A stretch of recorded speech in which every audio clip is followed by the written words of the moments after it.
A common question that arises when developing a new website is whether your school or organization has control over the website domain or domains. It's not uncommon for critical information related to the organizational domain to get lost in transition.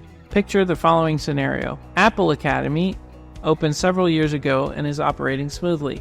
Bill is the volunteer parent that has a background in IT and originally helped the school by registering a domain name, appleacademy.org, on GoDaddy and setting up their branded emails and website. One day, Google sends an email to the school that there are required DNS updates required in order to continue their email and website services and have them working properly. These changes can only be made by accessing the domains on GoDaddy's where the DNS zone records are housed. Only Bill has access to the domain, and Bill is on an extended 6-month vacation in Fiji where he cannot be reached.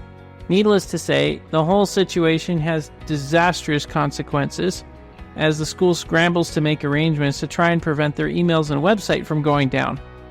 It all could have been prevented if only the domain had been transferred to a portal under the school's control. If any of this scenario seems even faintly familiar, or no one knows who has access to your school's domain, or you don't know what a domain is, let Gradelink help you solve the mystery and get your domain transferred to a registrar where your organization can maintain control over it. We'll even pay the first registration fee for you.